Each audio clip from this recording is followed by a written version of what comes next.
Hi, I'm Leezá Steindorf. I'm an international leadership coach, a member of the Forbes Coaches Council, and for decades I've been helping people around the globe learn how to trust themselves when it actually counts. So this clip is not about confidence at all, and it's not about saying the right thing at the right time or being brave enough to speak out. What it is about is that moment that hi, I'm Leezá Steindorf. I'm an international leadership coach, a member of the Forbes Coaches Council, and for decades I've been helping people around the globe learn how to trust themselves when it actually counts. So this clip is not about confidence, and it's not about saying the right thing at the right time. It's also not about being brave enough to speak up. What it is about is that moment when you know that something's true for yourself, and you're standing in that situation of deciding whether you honor it or you override it. Okay. So if you've ever walked away from a conversation thinking, oh man, I knew better and that could have gone so differently, but I didn't stay with myself, then this is for you. Today, I'm going to give you a clean, I'm going to say internal way to decide so that you're not replaying those conversations later or questioning yourself afterwards. All right. So what you'll hear a lot and what most people think the problem is what to say. Like, what am I going to say in these situations and writing scripts and all that?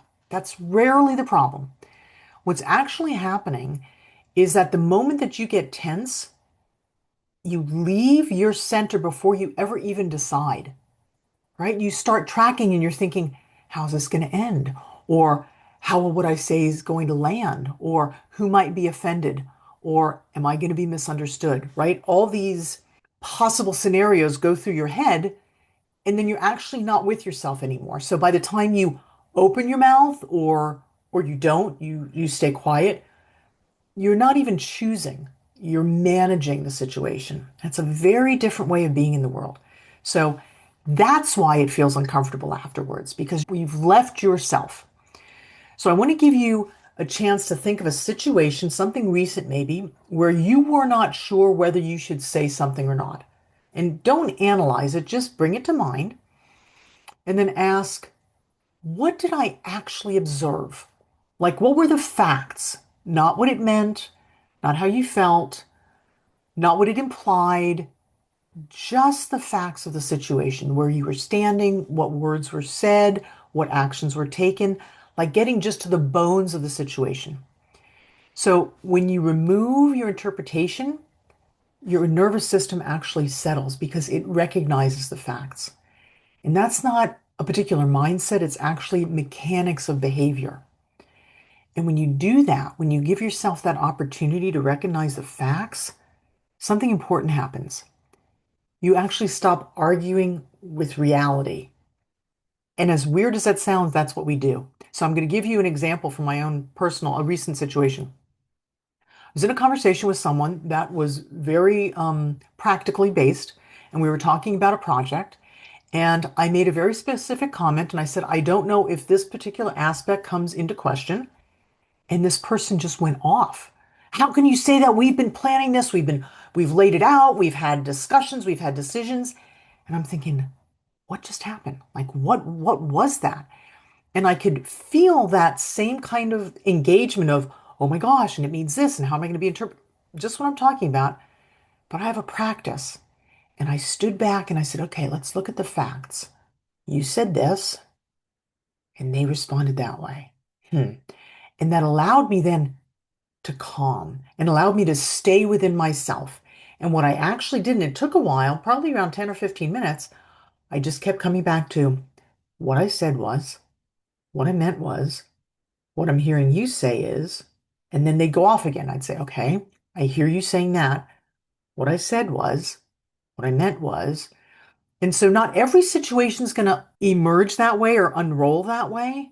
But what was important in that situation is that I stayed with myself and with the facts. And that allowed me then to center and say, okay, so do I want to say something here or don't I? So that staying with yourself is something that can be practiced. So before deciding even whether you speak, check this out for yourself. Are you braced? Or are you rehearsing? Or are you trying to sound reasonable?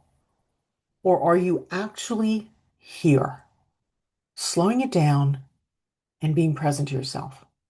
So, in order to do that, I want to give you a mini practice how you can orient. So, you can, wherever you are, feel your feet on the ground, feel the earth underneath you, literally.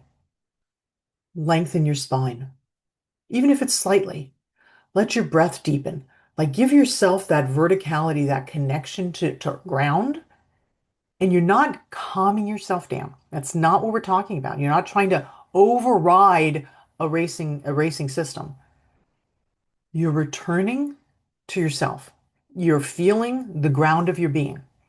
And when you're in this place, when you're grounded, then curiosity becomes possible. Then you can ask questions, and curiosity changes conflict. It changes conversations. It changes tension. So instead of leading with a conclusion like, well, you said this or you did that, right? When you ground yourself, you can ask, so can you help me understand why you responded this way? Or can you help me understand what you heard or what was considered here? Whatever your question may be. And trust me, that is not a weak stance.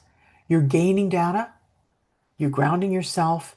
And what's so interesting is that the whole situation calibrates to that energy. And it's a super clean way of proceeding. So often, once you have more information, right? Once you hear what or can see what the landscape is of the other person or people that are engaging with you, what you thought you needed to say, it either shifts or it becomes super clear. So that getting grounded is incredibly powerful. And then you have the possibility to make a real decision. So here's the question that's going on in people's minds, or could be, or maybe they're trying to avoid, but try this out. Is this mine to carry? So in the example that I gave you, when I made a simple statement of are these factors being considered, and the person went off, I came back and was like, what did I say? How did I say it? Is this mine? No, but I didn't just say, forget it, I'm out of here. I wanted to stay engaged. The situation was important to me. So it's like, okay, so it's not mine. Then I have the opportunity to decide, right? Not, will this go well? Will they like me? Am I going to create more tension? I don't have any control over somebody else's reactions, but I have command over my integrity. So even if I'm choosing silence, then I'm doing it from a place of knowing that's the best thing for myself and for the situation. But I'm not doing it out of fear of a reaction or thinking I'm being nice to the other person. If I'm doing it for that reason, then I'm actually abandoning myself. Okay? So you can ask in situations like that, if I weren't managing anyone or anything right now, what would I do? Like what feels aligned? And notice what comes. And that slows things down. Just doing that practice slows things down. And then when it becomes clear for you, then you take that action. And aligned action doesn't have to be impressive and it doesn't have to be huge. And it can definitely be honest, and because that's where it comes from. And it might even be so much as to say, I don't know what to say right now. I'm confused. Let's take a break. And if it belongs in the situation, you can say, from my perspective, I'm seeing this. Or I'm curious what you all are seeing because for me, it looks this way. And within yourself, or if it's a private situation, you can say, I have a question about that. Or can we come back to it later? Right? That's getting clear for yourself about the landscape, the lay of the land in front of you, the dynamics, but you're not asking for permission. You're acting from that alignment, from the ground of your being. So the next time that you're unsure whether to speak or whether you should be quiet, ask yourself, am I staying with myself? Or am I leaving myself to manage the outcome or to manage the circumstances? And if it's the second one, if you're managing, take a break and come back to yourself first, right? I use the acronym POP. Pause, observe, proceed.